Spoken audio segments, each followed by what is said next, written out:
Welcome to Ahavas Yisrael Daily. We're still in Chapter 2, in Insight A, Chasideh, the non-kosher bird. There is a beautiful comment from the Chasidei Harim regarding the mitzvah to love all Jews equally, regardless of their background or origin. The Torah lists all non-kosher birds, one of which is called the Chasideh. We cannot identify precisely which bird this is, but Rashi there quotes the Gemara, Chulin 63a, that states that it is called Chasideh because it does acts of chesed, kindness, for its friends, by giving them food.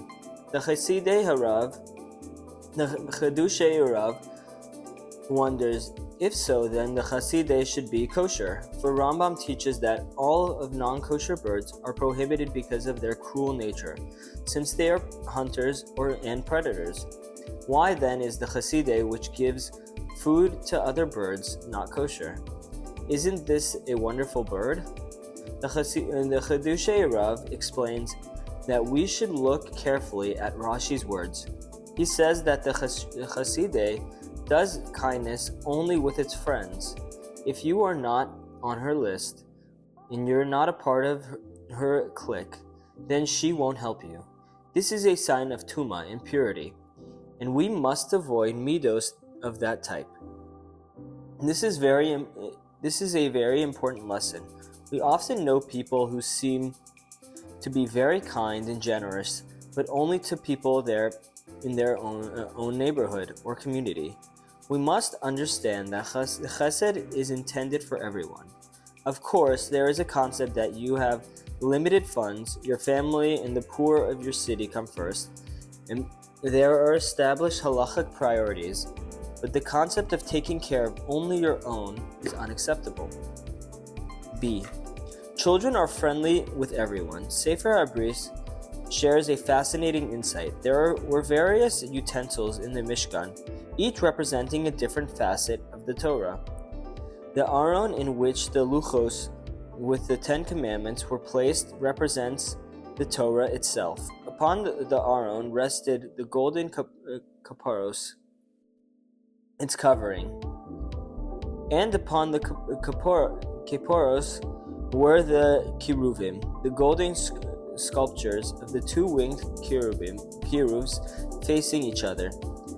The kirubos represents the golden mitzvos between man and Hashem, just as the kaparos served as a covering for the Aron. So too, the mitzvahs between man and Hashem are generally not necessarily logical to us, but are mitzvahs that we are commanded to do without understanding the reason behind them.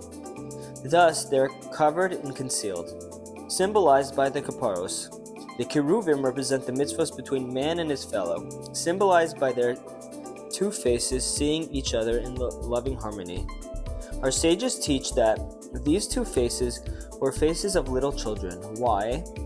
If you watch a child playing with a toy, you will notice that as soon as he spots another child, he will drop whatever he is doing and gleefully play with his friend.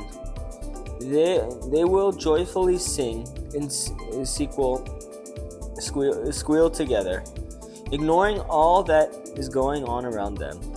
And if he doesn't have someone to play with, he will make his own little doll and imagine that this doll is his friend.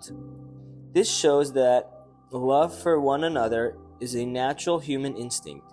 This is a lesson of the Kiruvim, to strive to develop our natural love for one another and disregard that which is taking place in our environment. Perhaps we can add the following. Children don't differentiate between various origins or communities. They play with all children alike. So too, we must realize that we have within ourselves the nature to love all Jews equally, regardless of their differences. They are all Jews. Thank you.